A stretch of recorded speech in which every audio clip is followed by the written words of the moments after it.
교독합니다. 열왕기상 6장 1절에서 13절 말씀 교독합니다.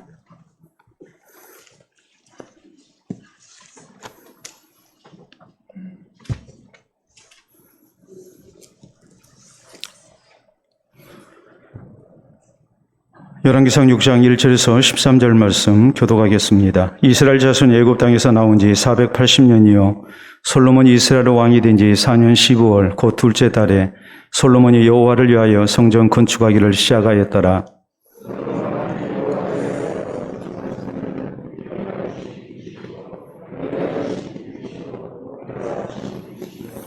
성전의 성소 앞 주랑의 길이는 성전의 너비와 같이 20규빗이요 그 너비는 성전 앞에서부터 10규빗이며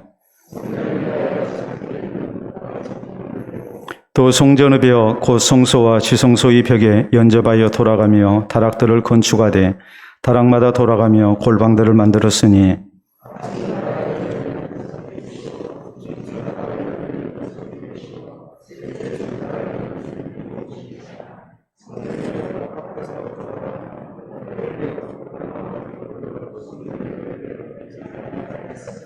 이 성전을 건축할 때에 돌을 그 뜨는 곳에서 다듬고 가져다가 건축하였으므로 건축하는 동안에 성전 속에서는 방망이나 도끼나 모든 철 연장 소리가 들리지 아니하였으며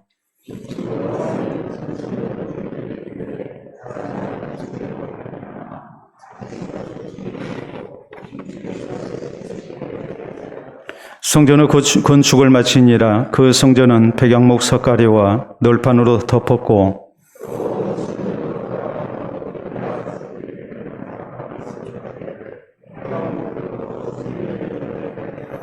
여호와의 말씀이 솔로몬에게 임하여 이르시되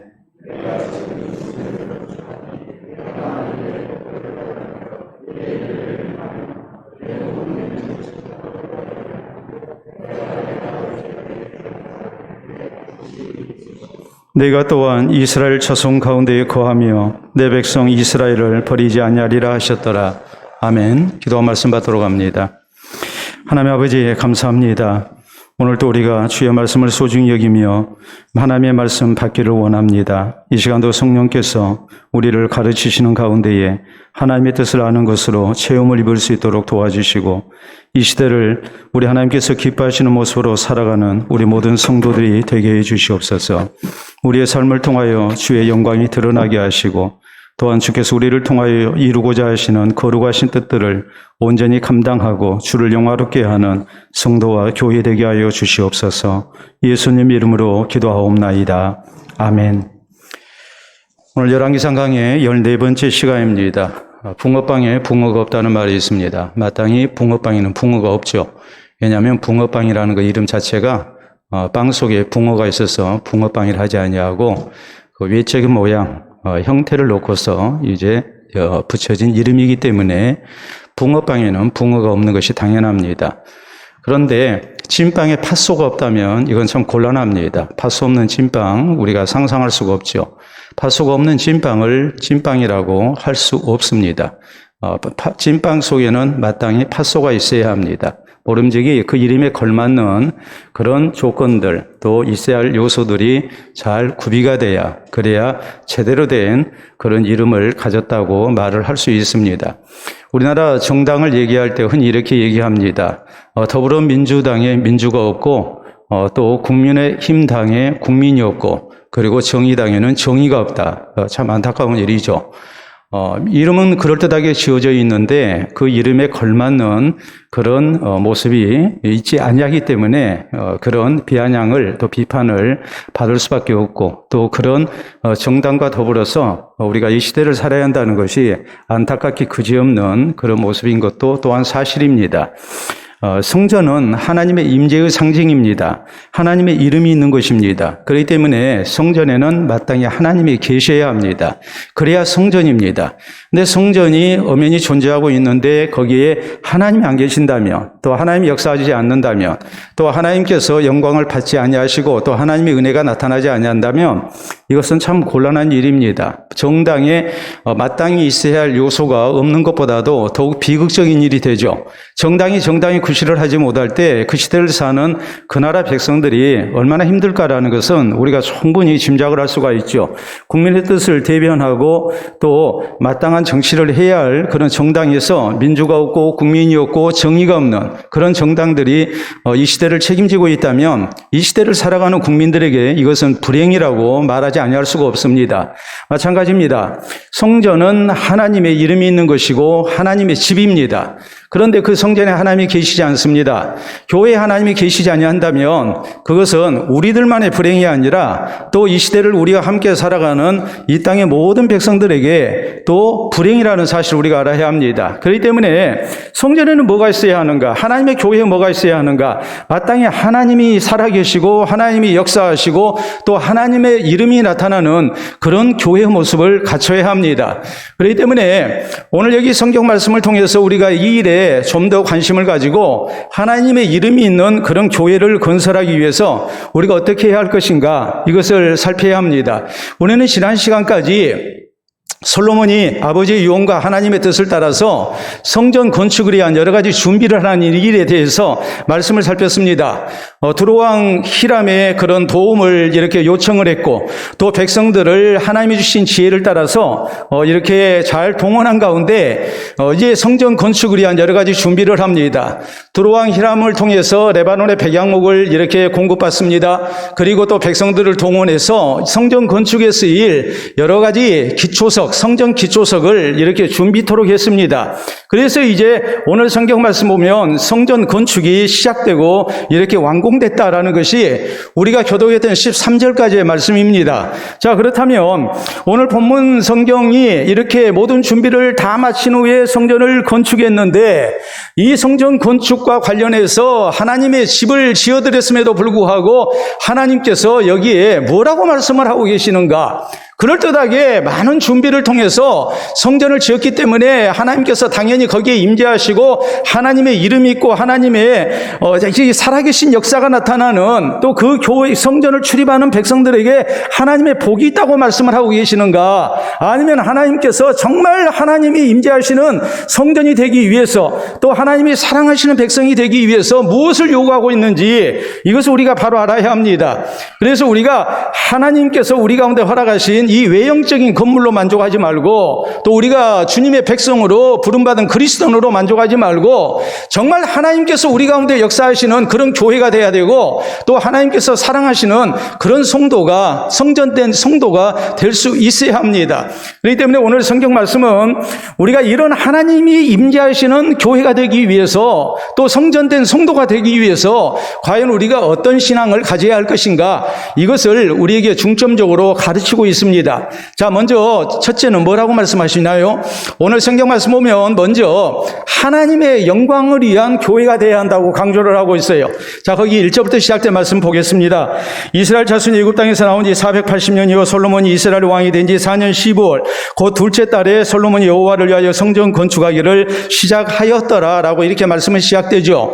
자, 솔로몬이 왕이 된 지 4년 됐을 때 15월 둘째 달에 이렇게 성전 건축을 시작했습니다. 우리가 이미 앞에서 말씀을 살폈던 대로 솔로몬은 4년 동안 이렇게 기다리고 준비했습니다. 그래서 하나님이 주신 지혜를 가지고 나라를 잘 다스리고 또 그로 인해서 나라가 크게 부강해졌죠.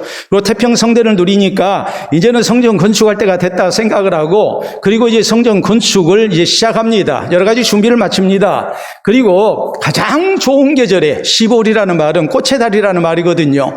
밝음, 빛남, 꽃의 달이라는 이런 말인데 가장 좋은 태양력으로 오늘날 우리가 달력으로 얘기하자면 4월 중순에서 5월 중순 이 꽃의 계절에 이 일하기 좋은 계절에 이제 성전 건축을 이렇게 시작을 합니다. 그런데 성전 건축이 누구를 위해서 하는 거였는가? 여호와를 위하여 성전을 건축했다. 성경은 이렇게 말씀을 해요. 자, 2절에 있는 말씀도 역시 마찬가지죠. 솔로몬 왕이 여호와를 위하여 건축한 성전은 길이가 60규빗이요 너비가 20규빗이요 높이가 30규빗이다. 1규빗은 가운데 손가락 손가락 끝에서 팔꿈치까지의 길이를 1규빗이라고 얘기합니다. 시대에 따라서 약간 차이가 있습니다. 그러나 대체적으로 우리가 한 46cm 정도, 아주 좀 크게 이렇게 기준이 잡혔을 때는 52cm 이 정도예요.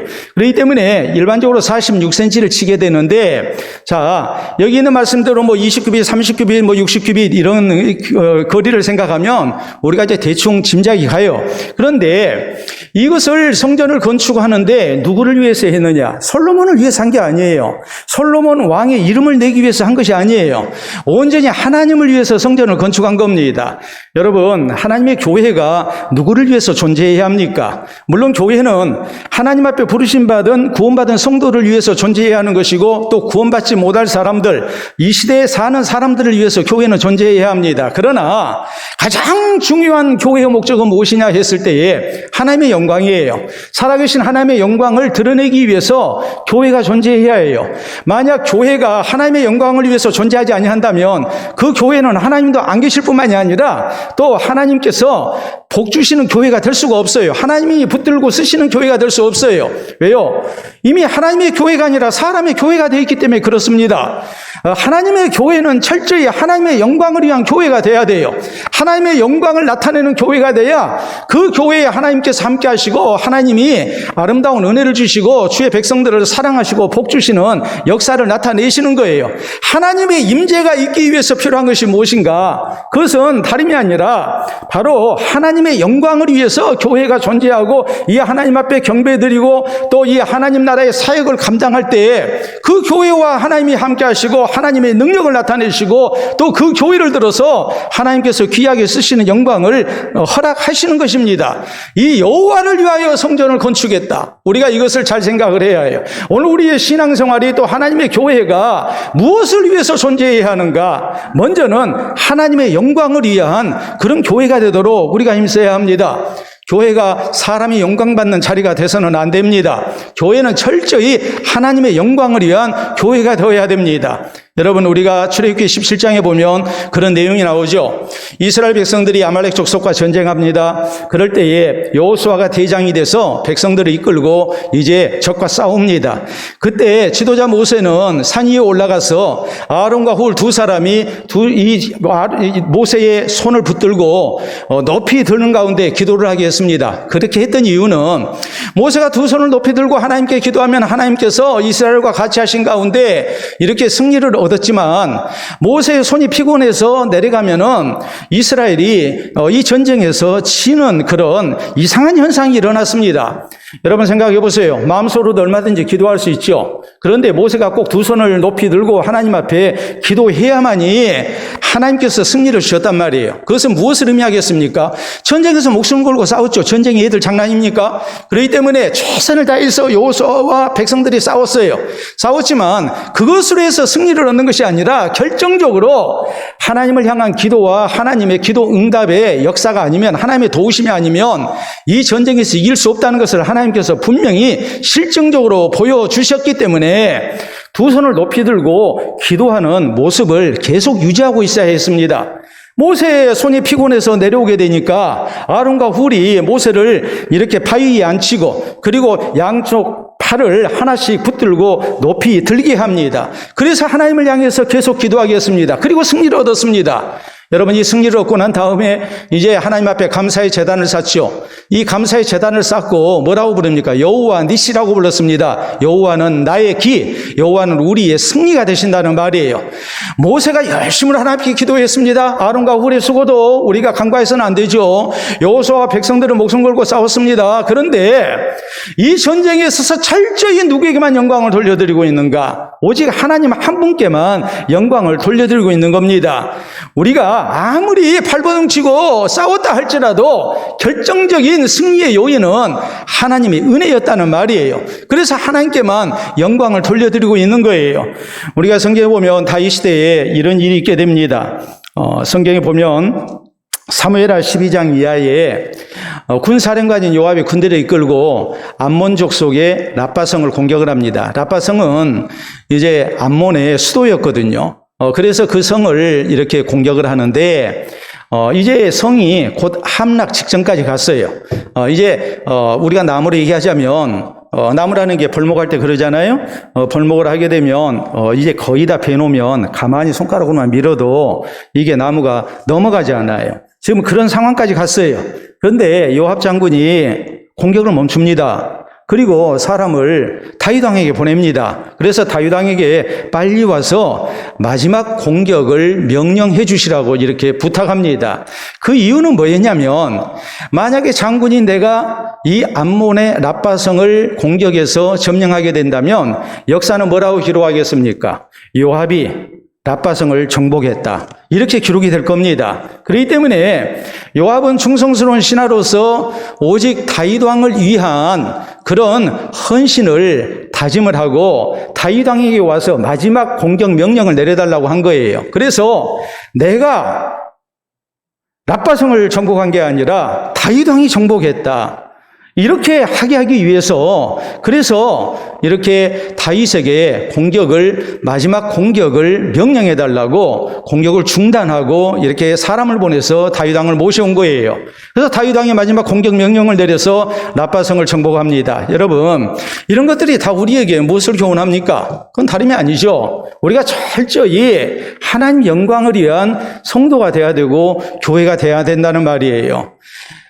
우리가 또 사도행전에 보면 그런 말씀도 나오잖아요. 베드로와 요한이 나사렛 예수 그리스도의 이름으로 이 걷지 못한 장애인을 일으켜 세웠습니다. 사람들이 저희에게 몰려듭니다. 그럴 때 베드로가 외쳤던 말은 이것입니다. 이스라엘 사람들아, 우리 개인의 권능과 경건으로 이 사람을 일으킨 것 같이 왜 우리를 주목하느냐? 이거 우리가 한 거 아니다. 너희가 십자가에 못 박아 죽인 예수 그리스도의 이름으로 하나님께서 일을 행하셨다 하고서 온전히 하나님께 영광을 돌려드리잖아요. 그렇기 때문에 오늘 우리가 가져야 할 신앙의 자세는, 교회는 철저히 하나님의 영광을 위한 교회가 돼야 돼요. 그래야 하나님께서 역사하시는 거예요. 이런 일이 있었습니다. 1962년 오스트리아의 교회 신문에 이런 광고가 나왔습니다. 한국의 소록도에서 한센병, 그러니까 나병 환자죠. 한센병 환자들을 돕는 도우미를 구함. 이렇게 광고가 나왔습니다. 그럴 때 22살 된 간호학교 졸업한 두 학생, 마리안느 스테거와 또 마가레 피사레크라는 두 아가씨가 이 성령의 음성을 들었어요. 성령께서 네가 가라. 그래서 이 두 사람이 우리나라 땅으로 이렇게 오게 됐습니다. 자, 사진 보도록 합니다. 자, 당시 모습, 저렇게 아주 풋풋한 22살 아가씨입니다. 두 사람이 오스트리아를 떠나서 그래서 이제 소록도로 왔습니다. 그리고 이 두 사람이 헌신적으로 환자들을 섬겼습니다. 환자들이 오죽하면 쉬엄쉬엄 하라고 이렇게 말릴 정도로 열심으로 환자들을 돌봤습니다. 약을 꼼꼼히 발라야 한다면서 장갑도 끼지 않고 이렇게 상처를 만졌습니다. 이렇게 몇 년을 봉사했느냐? 43년을 봉사를 했어요. 이제 아름다운 소문이 나죠. 그래서 여러 단체에서 상을 주겠다고 합니다. 그런데 또 언론에서 이렇게 인터뷰하겠다고 했을 때 이런 모든 것을 다 거절했어요.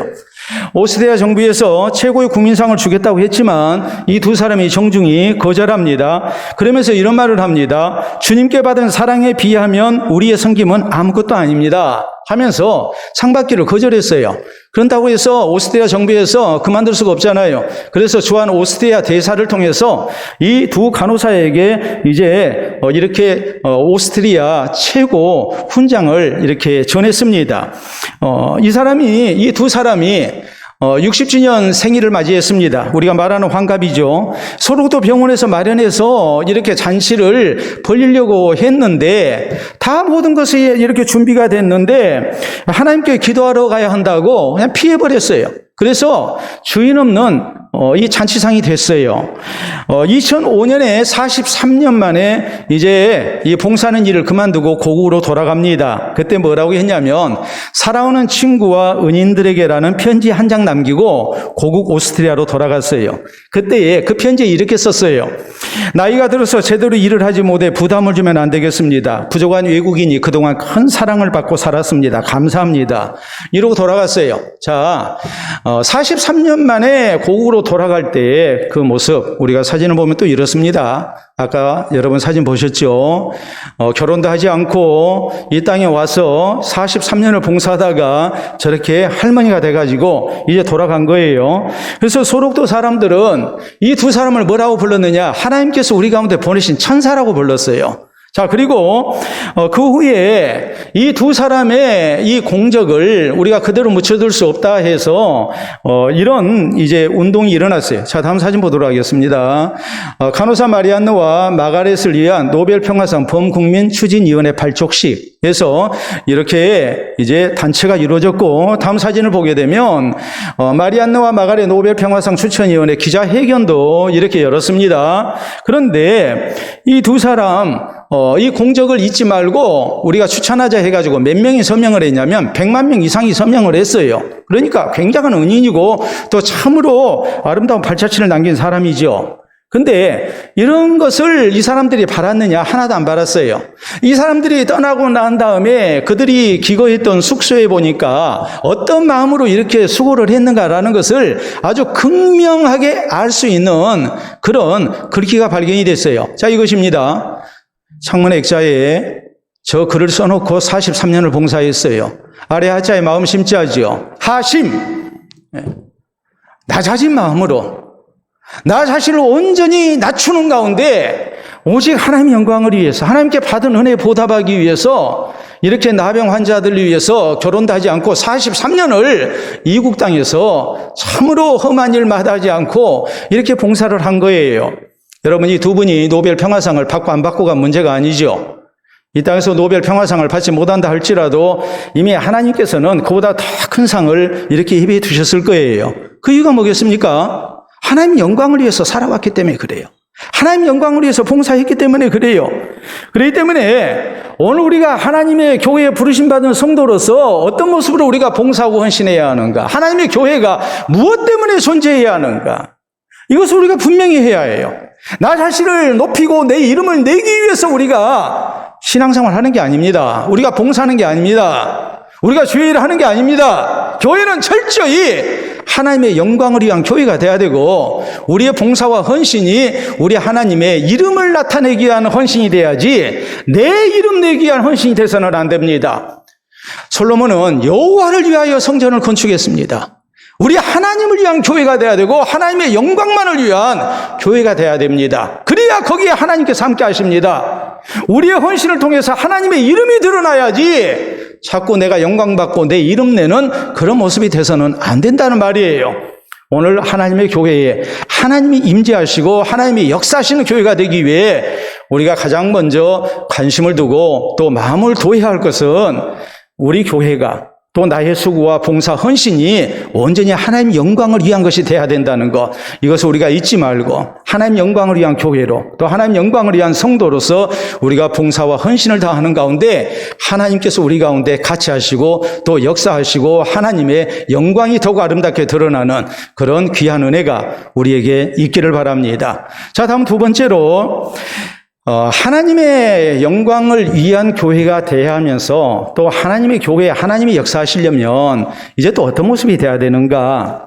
자, 오늘 성전을 건축하는데 성전 건축에 있어서 여러 가지 지켜야 할 것이 많았지만 특별히 오늘 성경은 한 가지를 강조해요. 그것은 시끄러운 소리가 나지 않겠다는데 지금 강조를 하고 있어요. 자, 거기 이어지는 말씀 2절 이하에 있는 말씀 봅니다.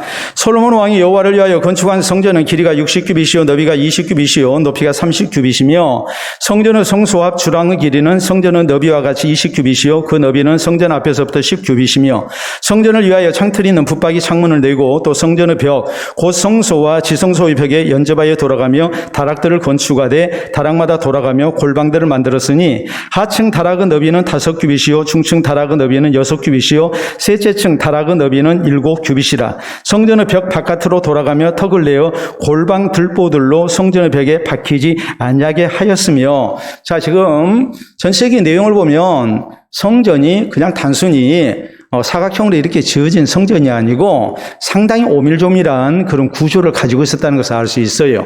방도 있고 다락도 있고 또 단층으로 되어진 것이 아니라 적어도 3층 높이였고 해서 뭐 여러 가지 그런 세세한 기록들이 나오죠. 그러면서 자 7절에 있는 말씀 우리 같이 읽겠습니다. 큰 소리로 읽습니다.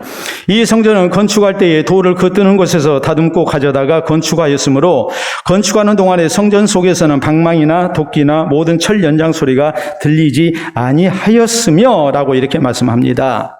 자, 건축 방법에 특별히 언급되고 있는 내용이 무엇일까요? 지금 상당히 복잡한 구조물입니다.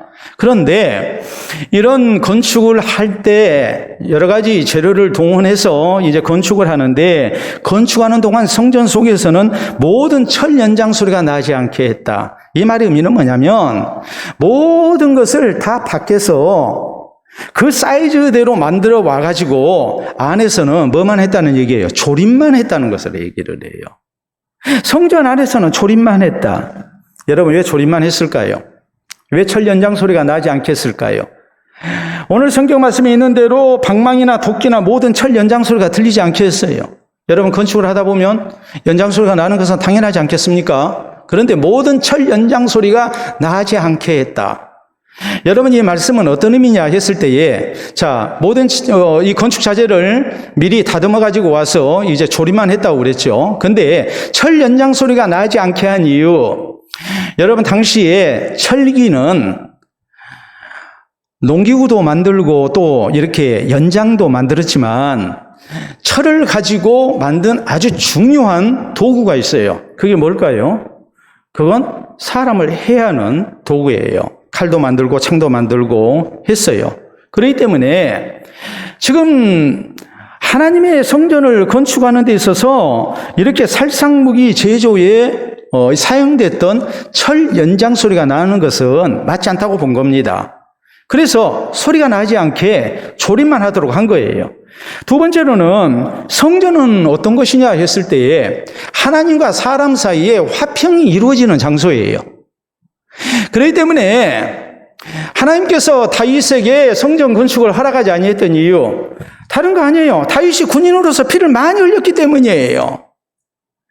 군인으로서 피를 많이 흘린 사람이기 때문에 평화의 하나님이 거하시는 집을 만드는 사람으로서는 적합하지 않다고 하나님이 보신 거예요. 그래서 대신 그 아들 솔로몬에게 성전을 건축하도록 하십니다. 솔로몬이라는 이름은 살롬이라는 이름과 같은 뜻이에요. 평화라는 말이에요. 평강이라는 말이에요. 그래서 솔로몬 시대에는 전쟁이 없도록 하나님이 태평성대를 허락하셨습니다. 그래서 솔로몬이 성전을 건축한 거예요.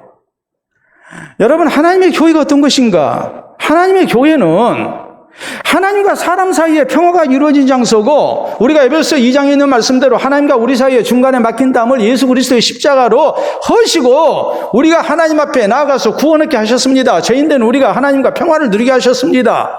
그 하나님이 주신 평화를, 예수 그리스도를 통해서 얻어진 평화를 우리가 하나님 앞에 감사하며 다음 뒤에 그리스도 이름으로 하나님 앞에 나아가는 것이 교회예요.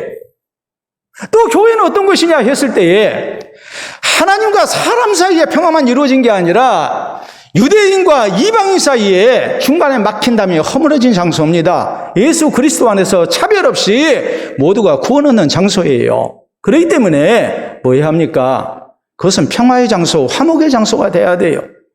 그래야 하나님께서 거기에 역사하시는 거예요. 하나님이 임재하시는 거예요. 교회라는 것은 하나님이 주신 화평을 누리는 장소가 돼야 돼요. 근데 교회가 밤낮 싸우기나 하고 서로 마음이 안 맞아서 서로 부딪히긴 하고 그러면 되겠습니까? 우리 예수님께서 마태복음 5장에 말씀하십니다. 예물을 제단에 드리려다가 혹시라도 형제에게 원망될 만한 일이 있는 줄 생각나거든 예물을 제단 앞에 두고 먼저 형제와 사화하고 난 다음에 와서 예물을 드리도록 하라. 하나님 앞에 우리가 예배 드리는 거 굉장히 중요하지만 우리에게 먼저 필요한 것이 무엇입니까? 성도와의 화평입니다. 사람과의 화평입니다. 그래야 그 예배가 하나님 앞에 연락이 되는 겁니다.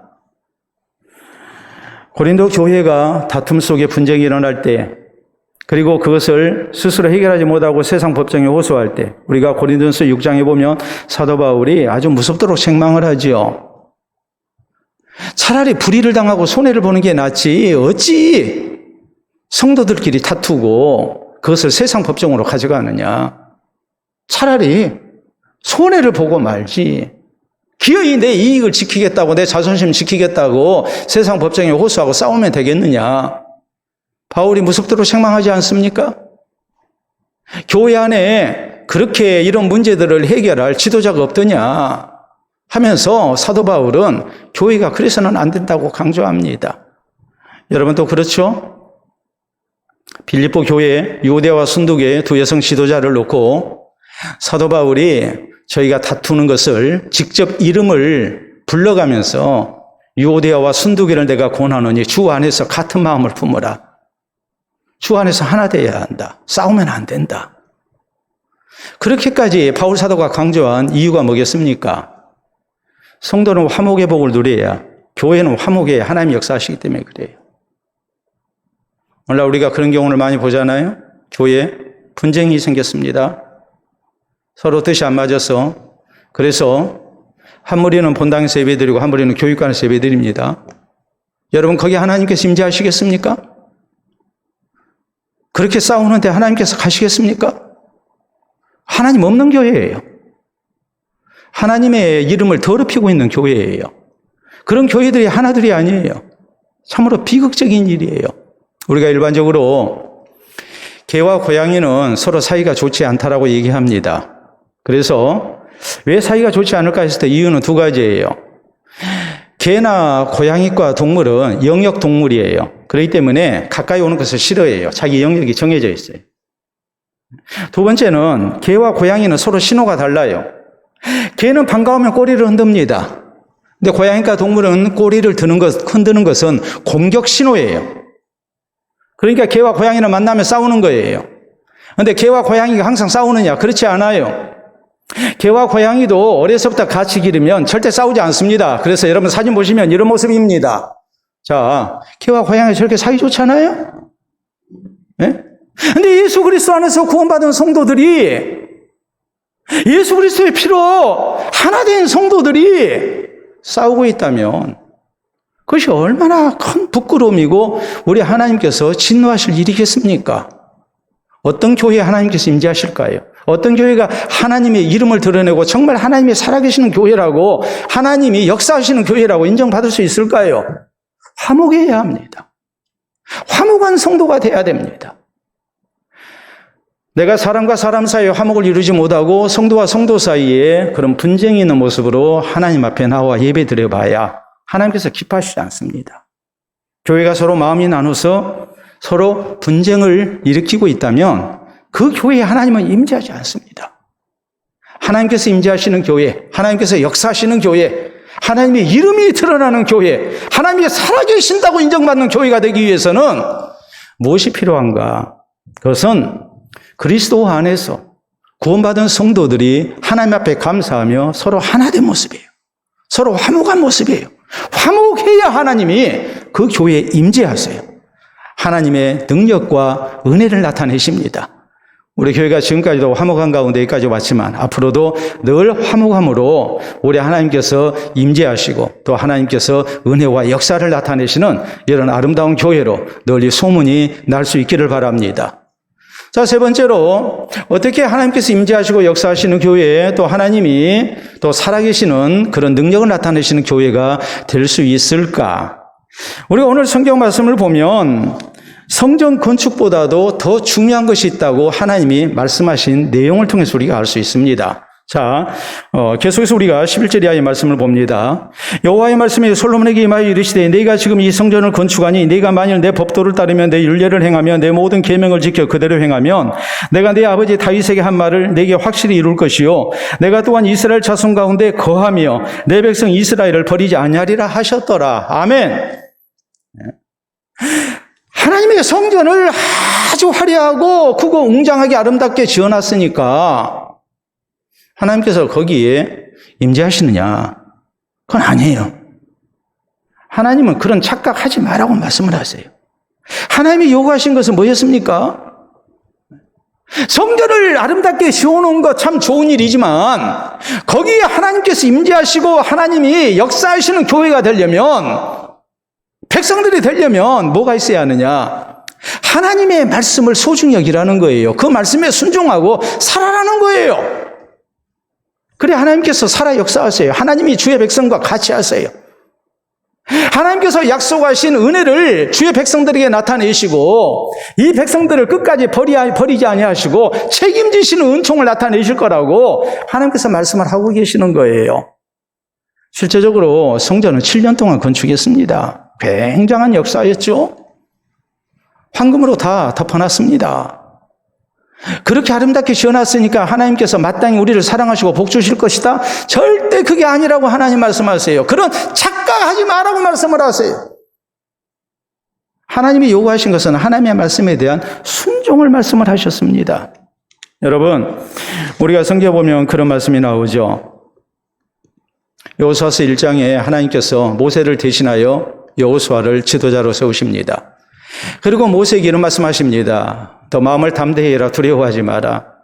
내가 내 종 모세와 함께 있었던 같이 내가 너와 함께 할 것이다. 너를 통하여서 약속한 그 땅을 다 얻게 할 거다. 하나님 말씀하십니다. 그때 하나님 이런 말씀을 하십니다. 내가 네게 명한 율법을 다 지켜 행하여 좌로나 우로나 치우치지 마라. 그러면 내가 함께 해주겠다. 하나님은 딱 한 가지 요구하셨어요.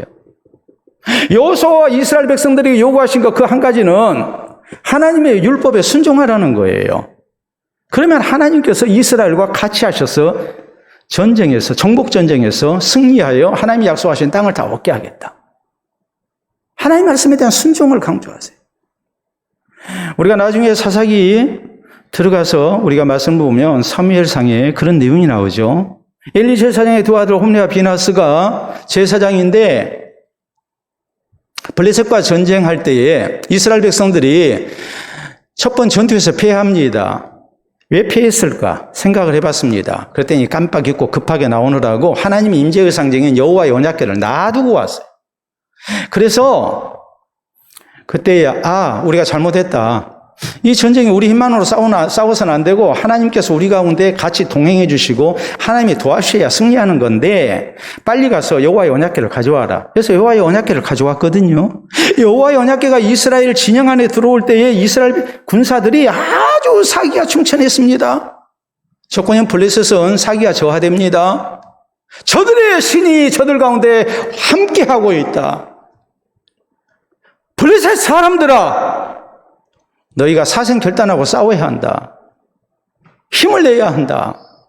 블레셋이 얼마나 악에 받쳐가지고 죽기 살기로 싸웠는지 몰라요. 왜요? 이스라엘 신이 지금 들어왔어요.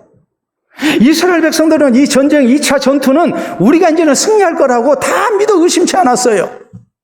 근데 그 전투에서 패하고 말죠. 그리고 여호와의 언약궤를 빼앗기죠. 왜 그런 일이 있습니까? 그것은 이스라엘 백성들이 또 홈리와 비나스가 하나님 말씀에 불순종했기 때문이에요. 우리 하나님께서 순종하는 백성과 같이 하심을 우리가 알아야 합니다. 하나님의 은혜는 하나님의 말씀에 순종하는 성도에게 나타나요. 이스라엘이 망하고 난 다음에 하나님께서는 그 시대를 따라 지도자를 세우신 가운데 이스라엘 재건을 하게 하십니다. 먼저 스룹바벨을 보내셔서 무너진 성전을 재건하게 하십니다. 다음으로 느헤미야를 보내서 하나님께서는 무너진 예루살렘 성벽을 재건케 하셨습니다. 그러면 더 이상 외적의 침입을 다 막아낼 수 있고 나라가 재건될 수 있다고 생각할 수 있는 그 형편까지 왔습니다. 그런데 그게 다가 아니었죠. 하나님은 제사장 에스라를 통해서 이 백성들에게 하나님의 말씀을 가르치게 하십니다. 왜요? 이스라엘은 나라가 망했던 것은 하나님 말씀에 순종하지 아니해서 망했어요. 성전이 없어서 망한 게 아닙니다. 국방력이 약해서 망한 게 아닙니다. 하나님 말씀에 불순종했기 때문에 그 징벌로 나라가 망한 거거든요. 그렇기 때문에 성전을 재건하고 성벽을 재건한 것도 필요했지만 결정적으로 하나님의 말씀을 백성들이 소중히 여기고 그 말씀대로 살지 아니하고는 절대 바로 된 나라가 세워질 수 없습니다. 하나님이 함께 하시지 않습니다. 그래서 성전을 재건하고 성벽을 재건하고 난 다음에 에스라를 통해서 하나님의 율법이 선포되고 말씀 부흥운동이 일어나죠. 그래서 나라가 재건됩니다. 우리나라 조선시대에 왕은 수도인 한양에 거주했고 거기에 궁궐이 있었습니다. 경복궁이 왕이 거주하던 공간이었죠. 그런데 왕이 지방 행차를 나갈 때가 있어요. 어떤 때는 전쟁이 일어나서 피난을 갈 때가 있어요.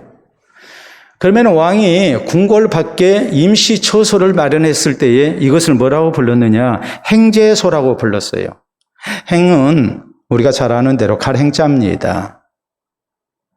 왕이 궁궐을 떠나서 머무른 곳, 그것을 행제소 해서 임시 별궁이라고 이렇게 불렀어요. 또 다른 말로 뭐라고 얘기했느냐? 행궁.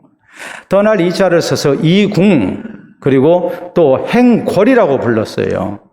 그래서 어디든지 왕이 머무는 것이 곧 궁궐이었습니다. 꼭 궁궐만이 궁궐이 아니에요. 궁궐도 왕이 거해야 궁궐이에요.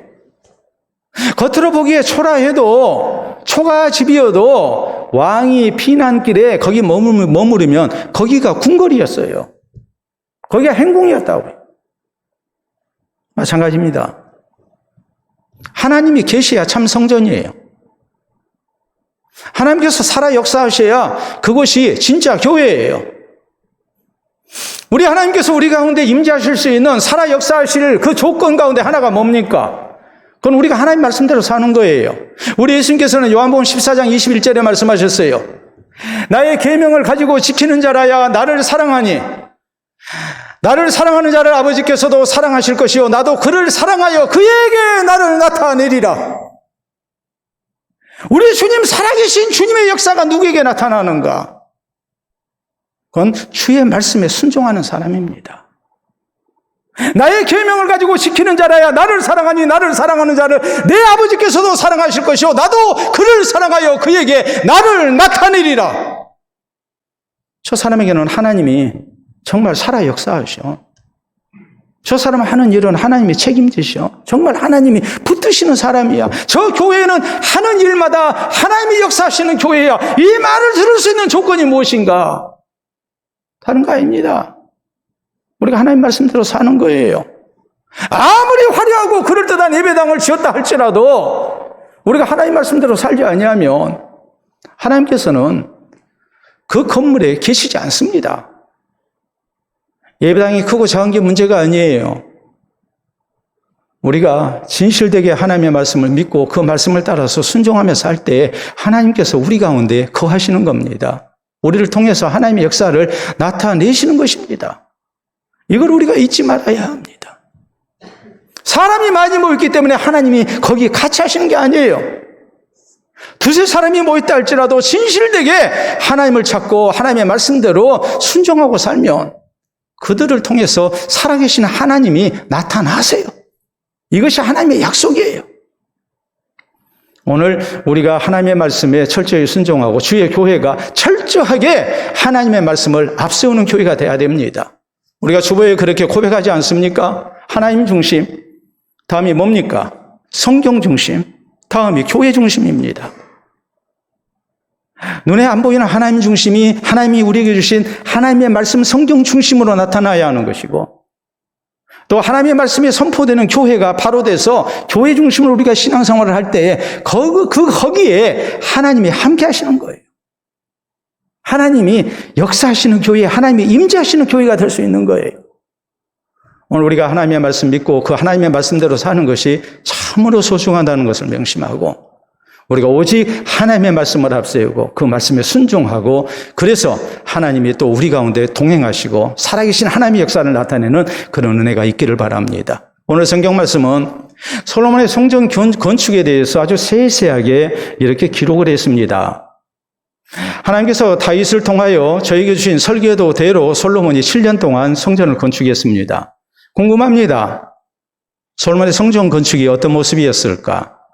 자, 본문에 기록된 모든 것을 증거로 해서 전문가들이 솔로몬의 성전 설계도를 이렇게 만들었습니다. 여러분 보시게 되면 저게 솔로몬 성전의 설계도입니다. 우리가 시작된 말씀, 오늘 본문에 나와 있는 내용들, 3층으로 돼 있고, 다락을 내고, 또 어쩌고, 계단을 만들고, 이런 말씀들이 쭉 나오죠. 그 말씀을 근거로 해서 솔로몬의 성전 설계도는 저런 모습일 것이다. 위에 있는 것은 측면도고, 이 아래에 있는 것은 이제 전체적인 도면이죠. 자, 이것을 성전을 저 설계도대로 만들게 되면 대략 이런 그림이 됩니다. 이런 모양이 됩니다. 저런 모습의 성전입니다.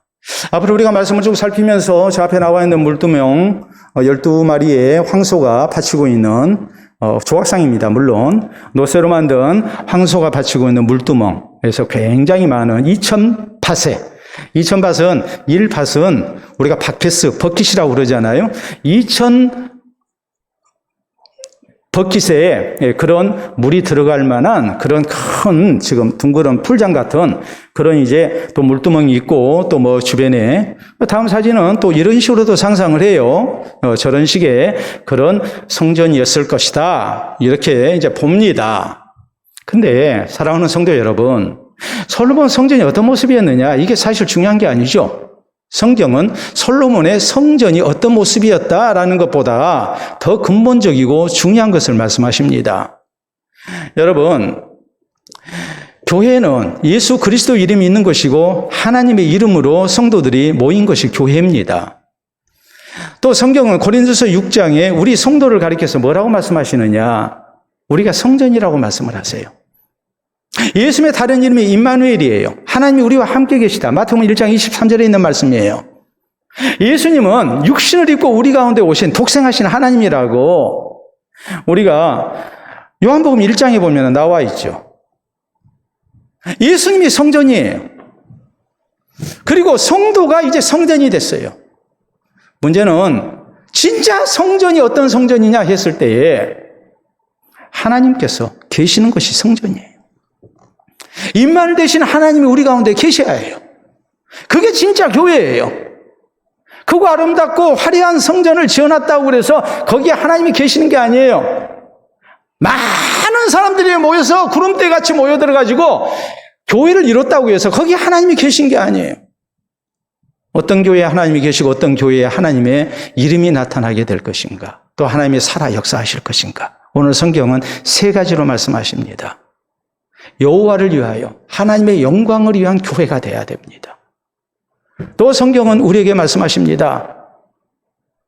화평한 교회가 돼야 돼요. 화목한 교회가 돼야 돼요. 교회에서 시끄러운 소리가 나면 안 돼요. 하나님의 임재는 화평함 속에 있을 때에 거기에 하나님이 임재하세요. 또 교회는 뭐 해야 합니까? 철저하게 하나님의 말씀을 붙들고 사는 교회가 돼야 돼요. 그래야 하나님께서 그 교회와 같이 하시고 그 성도와 함께 하시는 것입니다. 오늘 주께서 우리 가운데 허락하신 교회, 오직 주의 영광 위한 교회가 되고 우리가 서로 주 예수 그리스도 안에서 하나님과 화평을 이루고 또 성도 간의 화평을 이루는 가운데 우리가 철저히 하나님 말씀대로 믿고 또 순종해서 우리 하는 일 속에 하나님께서 동행해 주시고 또 하나님의 교회에 하나님이 살아 역사하시는 가운데 누가 보더라도 저 교회에는 하나님이 계신다. 저 사람은 하나님께서 붙드시는 사람이다. 이런 말을 들으면서 우리가 주님께 영광을 돌려드리는 아름다운 신앙생활이 우리 모두에게 있기를 바랍니다. 우리 함께 기도합니다. 우리 교회가 어떤 교회가 되어야 될까요? 오늘 주신 말씀은 우리에게 분명하게 강조합니다. 하나님 영광을 위한 하나님의 사람 되게 하여 주시고 우리 교회 되게 하여 주시옵소서. 주 안에서 예수 그리스도의 이름 아래 서로 하나 되고 화목한 교회가 되게 하여 주시옵소서. 주의 말씀들 믿고 순종하며 살게 하여 주시옵소서. 하나님의 말씀이 다스리시는 교회 되게 하여 주시옵소서. 우리 함께 기도합시다.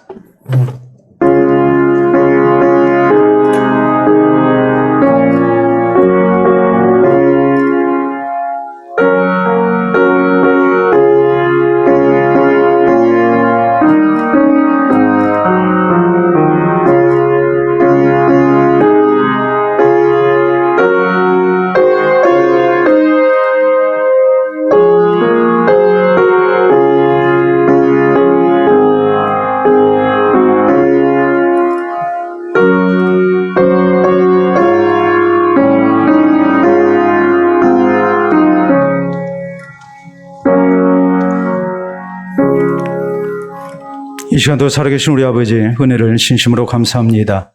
우리를 구원의 자녀 삼아주시고 주의 몸된 교회를 이루게 하시사 이 시대 하나님 앞에 영광을 돌려드리며 또 주의 선한 사에게 열심을 낼 수 있도록 또 주의 아름다운 도구로 쓰임받을 수 있도록 은혜 주시음을 감사합니다. 이제 주신 말씀을 따라 우리 가운데 하나님께서 친히 임재하시고 역사하시는 아름다운 교회 또한 성도가 되기를 원합니다. 우리 하나님의 이름이 널리 증거되는 복된 교회가 되기를 원합니다. 이 시대에 살아계신 하나님의 역사를 나타내고 또한 살아계신 하나님을 증거하는 교회가 되기를 원합니다.